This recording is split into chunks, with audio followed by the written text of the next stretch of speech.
Now, award season kicks into high gear later today with the 73rd Golden Globes in Los Angeles. Ricky Gervais is hosting, so that should be fun, but Cate Blanchett is one of the Australian nominees for her role in the film Carol. She stars alongside Rooney Mara, and both have been speaking with Katherine Tulich.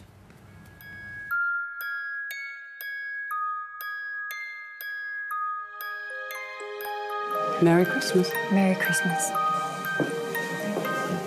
I like the hat. You're always the most beautiful woman in the room. Harge is your husband? Technically, we're divorcing. I'm sorry. Don't be. You don't even know her. You don't understand. Tell me you know what you're doing. I never did. I mean, I saw this film and it's just extraordinary. It's beautiful, isn't it? It's exquisite. My God. Beautiful. And I mean, it's pretty hard to say this. You couldn't look more beautiful in the film. I mean, you look beautiful all the time. None am I doing. You look always beautiful, but there's just something about Carol, this iconic kind of beauty that she represents, the sexuality, but also vulnerability. So I think talk about that. I think there's an incredible isolation and pain without need, and a world weariness, but also a wry, terrible understanding of how the world works that exists in her. And I did sort of think about her as somebody who might quietly suicide one day and no one ever know why. You know, that there was a deep pain, no self-pity that exists in her because she just didn't fit into the world in which she found herself in. Yeah, and I love that I get, at that point, at that time particularly, was taboo. Well, it was illegal. Illegal. But also, I think, really importantly for the film is there's no language for the women to describe the feelings they have. There's a wonderful line in the novel where Therese says, I would call what I feel for Carol love, but she's a woman. And, you know, the fact that they don't know how to process what they're feeling, which when we fall in love volcanically and monumentally, for that very first time, that absolute time, you feel like you're experiencing someone that no one else on the planet has experienced before, and it defies words. So in that way, I think it becomes a universal love story, even though you've got two women at the centre. And the intimate scene is beautiful because it's not too, I think, gratuitous. It's just, did you talk about that? A lot. Yeah. We did. We talked about a lot of those big scenes, and a lot of the scenes which are love scenes where they're sitting opposite one another in the booths in, you know, various cafes as they go on their road journey. But it was important to know what the love scene was adding, and we knew it was really important, and what atmosphere it was going to have. And we talked a lot about that symbiotic thing that happens. You lose the sense of up and down, and you become enmeshed and entwined. You don't know which part is your body part or the other person's body part, and so we knew very much how it was going to be shot, and then we just trusted Todd and each other and got on with it.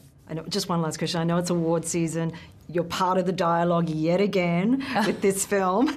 How does that feel? Oh, look, I'm very proud of that. I've been attached to Carol for a long time, and you know, and with our production company as well as an actress, and I'm very, very proud of the film that we've made. And it's a crowded time of year, and I think it's a very special film that I hope can find an audience, and the rest is jam.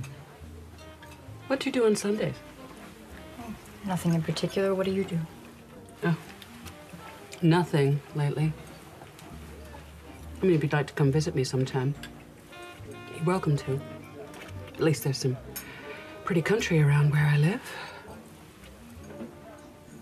Would you like to come visit me this Sunday? Yes. What a strange girl you are. Why?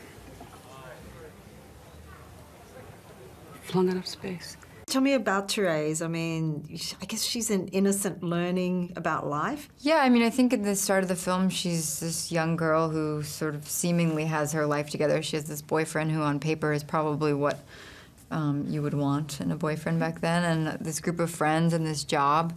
But I think she feels sort of different than everyone and alone in a way, and unfulfilled in her life, but isn't really sure why or what else she wants out of life.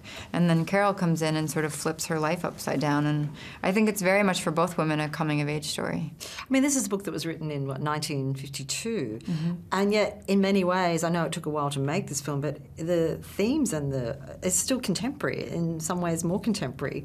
Well, I think because at its core, it really is just a love story, and that will always be relevant, and everyone can relate to that. it was a criminal act back then, right? So that's a very different scenario, I guess, isn't it? Yeah, Kate and Todd have talked a lot about that. We talked a lot about that, actually, in rehearsal.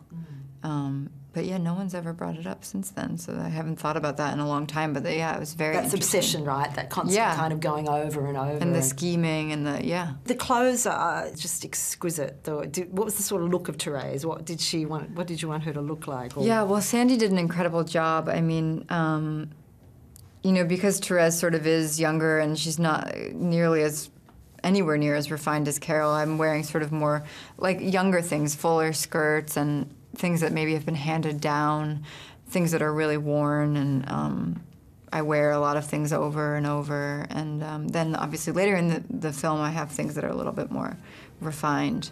And then Kate's costumes were just exquisite. They were beautiful.